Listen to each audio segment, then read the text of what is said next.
আলহামদুলিল্লাহ, সকল প্রশংসা সেই মহান আল্লাহ পাকের। আমরা যেখানে উপস্থিত হয়েছি সেই জায়গাটি হলো মানব মুর্শিদ। তিনি এই জায়গার নাম রেখেছেন দরবারে এলাহি, দরবারে বিলায়ে। এই যে তিনি এই নামটি এখানে রাখলেন, তিনি পারতেন তেনার নামের সাথে এই জায়গাটির নাম যোগ করে দেওয়া, কিন্তু তিনি তা না করে তিনি নাম দিলেন দরবারে এলাহি, দরবারে বিলায়ে। এই যে নাম, এই দরবারে এলাহি, যেখানে আল্লাহর এলা সেই আদম আলাইহিস সালাম কথাবার্তা বলতেন, তিনি অবতীর্ণ হয়ে অবতার ঘটায়ে পৃথিবী থেকে চলে গেছেন। সেই জায়গায় আমরা আজ অনেকগুলো মানুষ একত্রিত হয়ে তারই গুণ কীর্তন এবং সেই নামের যে সমস্ত কথা আছে বা কার্যকলাপ আছে আমরা আলোচনা করার জন্যেই এখানে উপনীত হয়েছি। আমরা যারা অনুসারীগণ আছি, আজ তিনি ওফাত হয়ে গেছেন, হয়তো আমরা অনেকেই অনেক রকম মন্তব্য করে কথা বলছি, কিন্তু আমি তাদেরকে অনুরোধ করে বলবো, আল্লাহর এলার উপরে কখনোই কাহারও কোনো মন্তব্য খাটবে না। যেমন অতীতে আমাদের বিশ্ব নবী যিনি দাবি করেছেন আউয়ালমা আখেরি খালাকামান নবী, সেই নবীর মধ্যে সব নবী এসেছেন পৃথিবীতে। তা আমরা যারা এই পৃথিবীতে মানব জাতি গুণী মানব অবতার হয়েছি, আমরাও কিন্তু সেই আদমের ভিতর দিয়েই আমরা পৃথিবীতে অবতার হয়েছি সেই সুরত নিয়ে। এখন আমরা এখানে অনেক রকম কথাবার্তা বলি, এটা বলি ওটা বলি, কেহ পীরের গুণ কীর্তন করি, এটা করলে চলে যাব, ওটা করলে চলে যাব, কিন্তু তিনি যেটা বলেছেন, তিনি যেটা করেছেন এই গুণী মানবের জন্য, তাহা অত্যন্ত ধ্রুব সত্য। সেই সত্য মানবের যে আমরা হেদায়েত, সেই হেদায়েত নিয়ে তিনি যে বিষয়াদির উপরে আমাদেরকে ন্যস্ত করেছেন, যাহা আনয়ন করে দিয়েছেন, তাহার ভিতরে আমরা কিন্তু কোনো কথাই বলছি না। তার কারণ আমরা সেখান থেকে সরে এসে নিজেকে নিজে বড় করে এই মানব জাতিকে ফাঁকি দেওয়ায় এটাই আমরা নেমে বসি। এটা কিন্তু একেবারে শয়তানি চেলার কর্মকাণ্ড। শয়তান যেমন চেলাদের দিয়ে এরকম কূটনৈতিক বা কুবাক্য ছড়ায় থাকে, ঠিক অনুরূপ এরকমই ঘটতেছে এখন যা দেখা যাচ্ছে। আমাদের অতীতে বিশ্বনবীর সময়ও এরকম কথাবার্তা ছিল। তিনি ওফাতের পরে হয়তো অনেকেই নবী দাবি করেছিল, কিন্তু সে নবী কিন্তু আর নাই। তিনি বলেছিলেন যে আমি সর্বশেষ, আমার পরে আর কোনো নবী নাই। তিনি যখন চলে গেছেন এই মানব জাতিকে, তিনি একটি শেষ ভাষণের মধ্যে চলার জন্য যে কথাবার্তা হুকুম দিয়েছেন, এখন আমরা সেই সময় দেখুন চিন্তা করে যে তার সেই দিক নির্দেশনা আমরা কতজন মানছি। যদি বিদায় হজের ভাষণ আমরা মেনে থাকি, তাহলে কোনোদিনও এই ইসলাম ধর্মের ভিতরে কোনো পীর অলি জন্ম নিতে পারে না। যদি জন্ম নিত, তাহলে সেদিন বিশ্বনবী তিনি প্রকাশ্যে বিদায় হজের ভাষণে বলে যেতেন।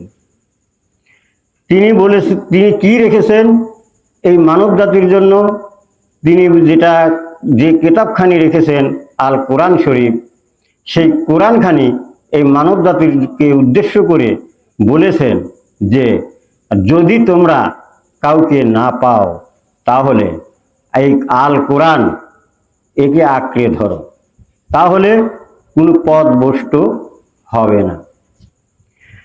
আরো একটি কথা বলেছেন যে যদি আল্লাহর হেদায়েত আসে তাহলে তোমরা সেই হেদায়েতকে মেনে নিও।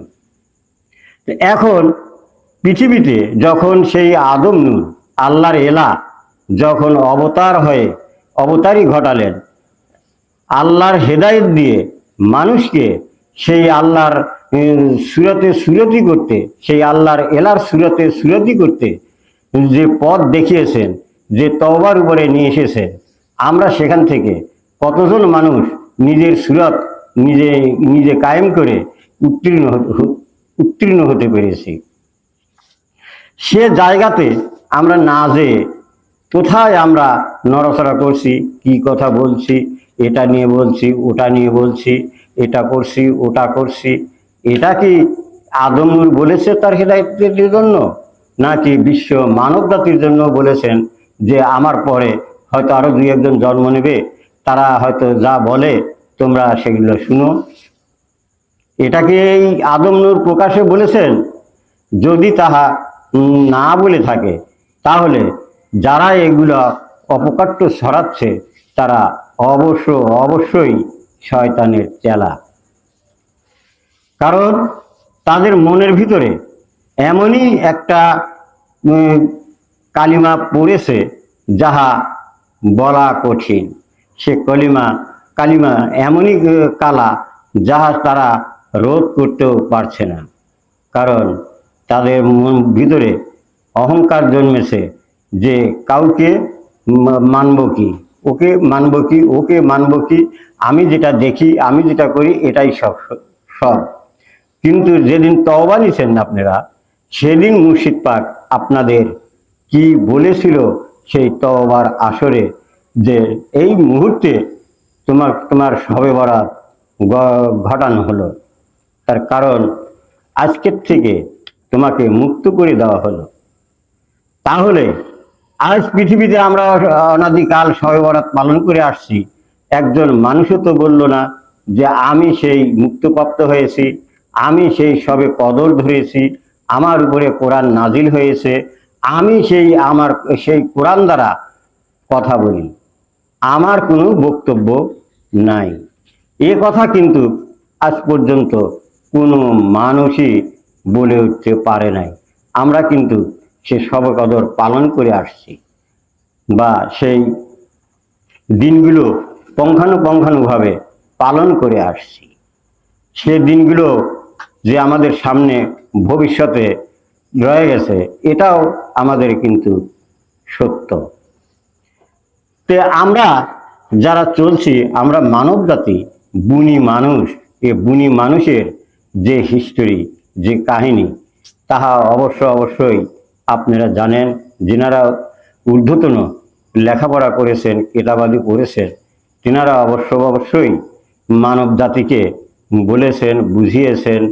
সেই বুঝ থেকেই বা মানব জাতি কতটুকু বুঝ তৈরি করে নিয়েছে।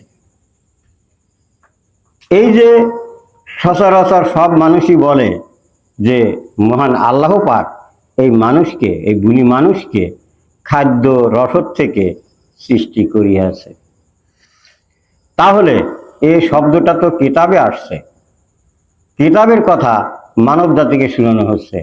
আমরাও ঠিক সেরকমই চোখে দেখতেছি যে আজ ভাত খাই, রুটি খাই, মাছ খাই, গোস্ত খাই, পটল খাই, উস্ত খাই, করল্লা খাই, যাবতীয় যে খাদ্য মহান আল্লাহ পাক মানব জাতির কাছে প্রেরণ করেছে, আমরা কিন্তু সেগুলা ভক্ষণ করি। এখন এর থেকে দেখা যায় যে এই খাদ্য থেকেই তো আমাদের ভিতরে মহান আল্লাহ পাক একটা পানি সৃষ্টি করতেছেন। সে পানিটি এমনই পানি যে সেই পানির ভিতর দিয়েই আমাদেরকে কীট আকারে জন্মের ব্যবস্থা করেছে।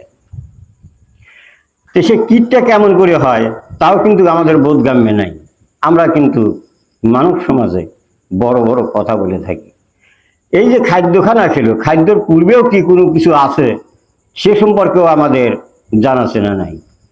তার পূর্বে যাদেরকে এই আসমান জগতে বলেন আর জান্নাতে বলেন রেখেছিল, তারা এক এক করে পৃথিবীতে এসে কথা বলল এই গুণী মানবের মধ্য দিয়েই। এখন যদি আপনারা সেই আদম আলাইহিস সালামেরটা শুরু করেন, দেখেন সেখানে সব প্রথমেই তিনারই এক ছেলে শীষ আলাইহিস সালাম, তিনি নবী বলে দাবি করলেন। তারপরে আরো সব আসতে শুরু করলো, ইদ্রিস আলাইহিস সালাম। এই পৃথিবীর নামই কিন্তু পিতামাতা যে নামটা দিয়েছে এই নামের উপরেই কিন্তু চলতেছে। এরকম করতে করতে বিশ্ব নবী পর্যন্ত এই নামের উপর দিয়েই তারা কলেমা দিছে, মানুষকে বুঝাইছে, চলেছে। কিন্তু এখানে বিশ্ব নবী যিনি দাবি করলেন আউয়াল মা আখরি খালাকামান নুরি, আমার নূরকে মহান আল্লাহ পাক সর্বপ্রথম সৃষ্টি করেছে। তাও সেও নূর কথা বলল এই মানবের ভিতরে এসে। এখন বিষয়টা হলো, সেই যে আব্দুল্লাহর বেটা মোহাম্মদ, ওই নামটা ছিল মোহাম্মদ, আবার ওই নূরটার নামও মোহাম্মদ। এখন মানুষে বলে যে মোহাম্মদ কথা বলতেছে, ওই নাকি সেই আউয়াল মা আখরি খালাকামান নুরি, ওই বলে সেই নূর মোহাম্মদ কথা বলতেছে। এটা তো বড় আতরিক কথা, এ কথা তো মেনে নেওয়া যায় না। তাই সেদিন হয়তো অনেকেই মানে নাই, কিন্তু জ্ঞানী বিচক্ষণেরা সেই তিনার যে আদর্শ নীতিমালা, এই নীতিমালার দেখে দলে দলে মানুষ হেদায়েত গ্রহণ করেছে, ইসলাম গ্রহণ করেছে। আমার মুর্শিদ, যিনি মানব মুর্শিদ, বিশ্ব মানব মুর্শিদ দাবি করেন, তিনি দেখেন সাধনার স্তরে সে দাবি করলেন যে আমি আদম নূর। এখন তিনার যদি জন্ম পরিচয়ে আসা যায়, তিনি একজন সাধারণ চাষির ঘরের ছেলে, খৈমপুত্র আমির। কিন্তু তিনি যখন দাবি করছেন আমি আদম নূর, তিনি কিন্তু ওই নামের সাথে তিনার নাম যুক্ত করেন নাই। আমাদের অনুসারীদের মধ্যে অনেকেই হয়তো যুক্ত করতেছেন যে তাকে দেখা যায় সেই খৈমপুত্র আমিরই সেই আদম। তাহলে যদি তাই হতো, তিনি যে দাবিতে আছেন সেই আল্লাহর নূরে, আল্লাহর এলার নূরের নূরি, তিনি সে দাবিটাকে সাথে তিনার নাম যোগ করে দিতেন। তা তিনি করেন নাই। তিনি এই মানব জাতিকে সে কলেমা দিছেন লা ইলাহা ইল্লাল্লাহু আদম শফিউল্লাহ।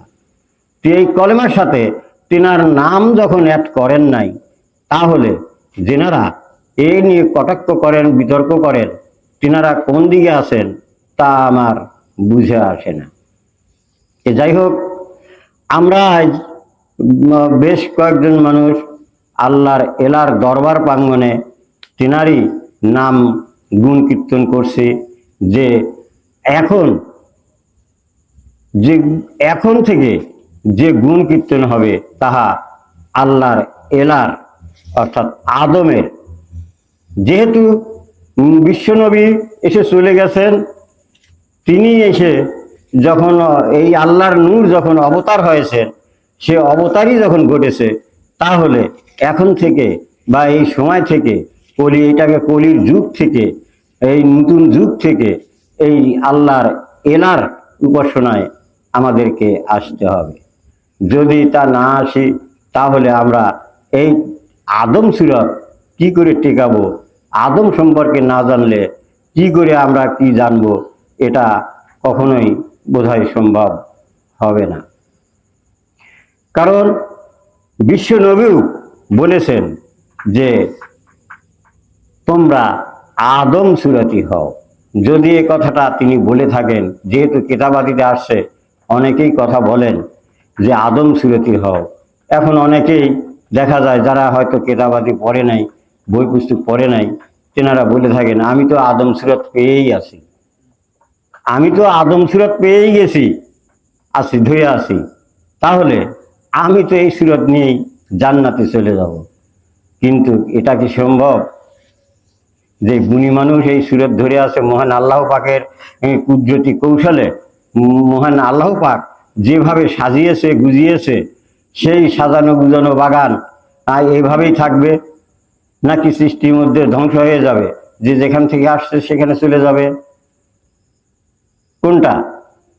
তোমরা তো জানো যে হয়তো আমরা চলে যাব, যেহেতু সুরত ধরছি আমরা পাবো, জান্নাতে চলে যাব। তে এটা আশা করা অবশ্যই বোকামি।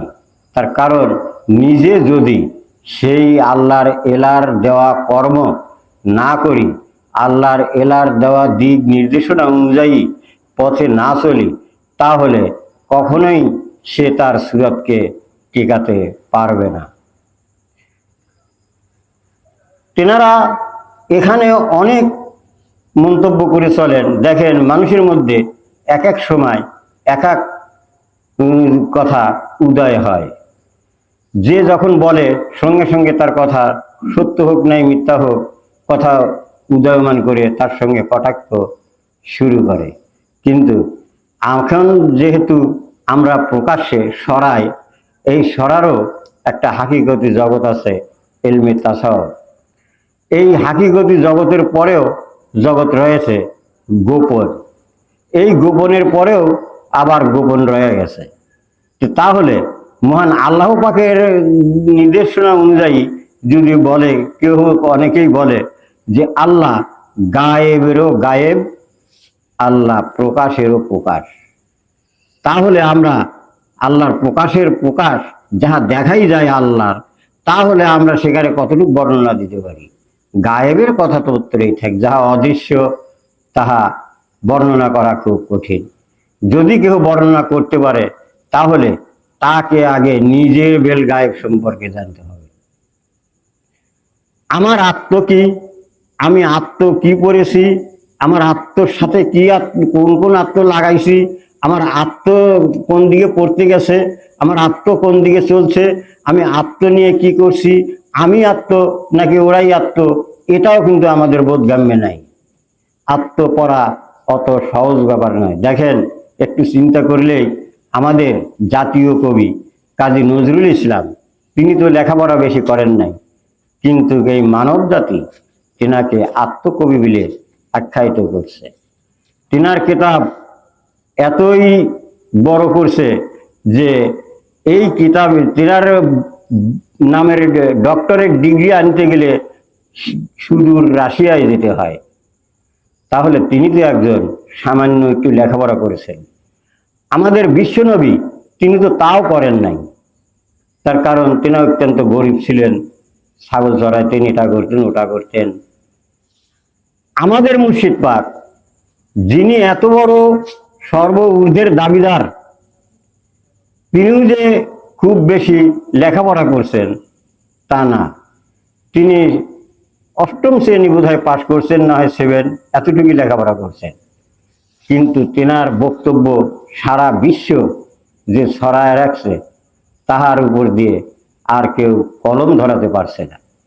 তাহলে তিনি কোথায় লেখাপড়া করছেন? আমরা পৃথিবীতে কিছু বই পুস্তক পড়ে লেখাপড়া শিখে আমরা কথা বলে থাকি, তাও তো আমরা পারি না। তার কারণ ওই বিদ্যাগুলো যদি অন্তরের সাথে গেঁথে নিয়ে নিজে বিদ্যা অর্জন করে, সেই বিদ্যার থেকে কিছু কিতাব লেখা, কিছু কবিতা করা, গান করা, এগুলোও আমরা পারি না।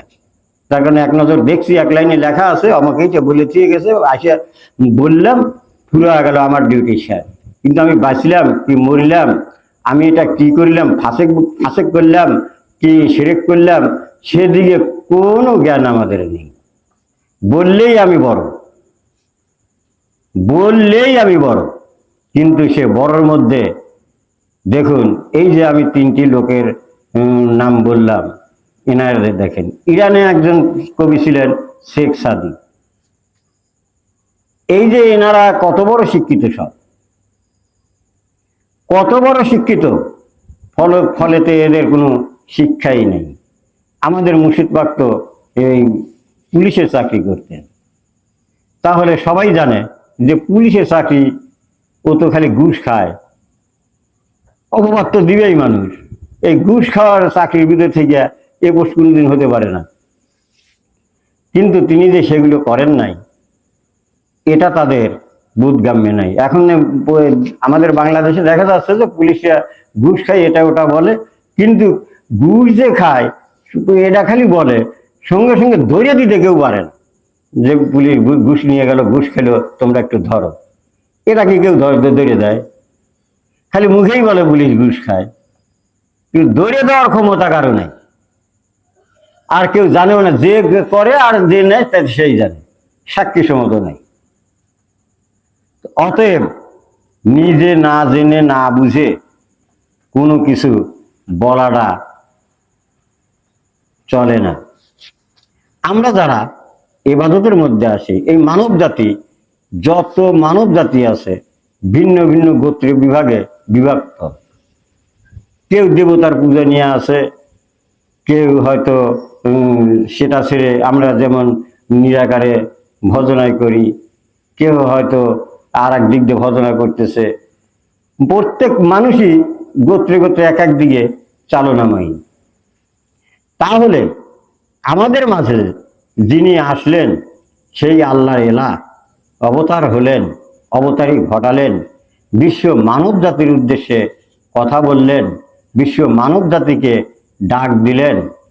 সে ডাকের সাড়া কয়জন মানুষ দিয়েছে? এটা বলে মানুষ যে তিনি একজন সত্য মানুষ, পরের অন্যায় করেন নাই, রাস্তা দিয়ে যায়, কোনো দূরে তাকায় না, কারো কাছ থেকে 2 টাকা ধার নিয়ে খায় না, কারো কাছে জবানের বরখেলাপ করে না, এটা বলে। কিন্তু মানায় রাজি না, বলেই আমি জান্নাতে চলে যাব।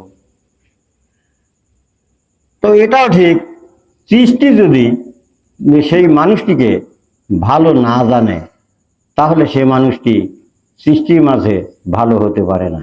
তার আখলাক, চরিত্র, চলাফেরা, খাওয়া দাওয়া, মানুষের সঙ্গে কথাবার্তা বলা অবশ্যই তাকে সত্য করে রাখতে হবে। এই সত্যগুলা এমন সত্যে পরিণত করতে হবে যাহা নিজের গা থেকে ছুঁড়ে না যায়। তখন হয়তো সে একটা নাম পেতে পারে, মহান আল্লাহ পাকের গুণগত নাম। যেমন ইয়া রহমানু, ইয়া সাত্তারু, ইয়া জব্বারু, ইয়া বারিউ, ইয়া খালেকু, এরকম নাম হয়তো গুণের উপরে তার গুণটা যেমন হবে, ঠিক এই নামে, এই গুণগত নামের উপরে চলে যাবে। যখন সেই নামের উপরে যাবে তখন সেই নামের হাকিকত, এই নামের হাকিকত সে জানতে পারবে।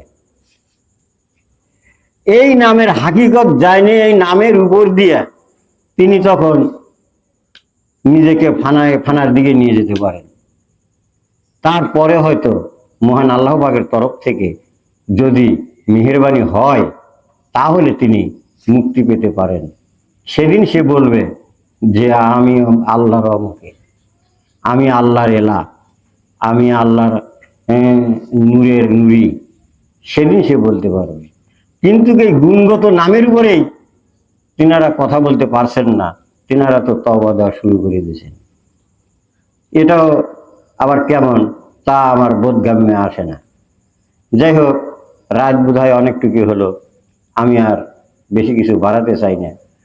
যাই হোক, আমরা যাতে যারা মুর্শিদ পাকের দরবারে বা সেই মানব মুর্শিদের দরবারে, সেই আল্লাহর এলার দরবারে, সেই বিলায়েতের দরবারে আমরা যাতে অক্ষুণ্ণভাবে হায়াতকাল পর্যন্ত থাকতে পারি, এই বলেই আমি আমার সংক্ষিপ্ত আলোচনা এখানেই সমাপ্ত করছি।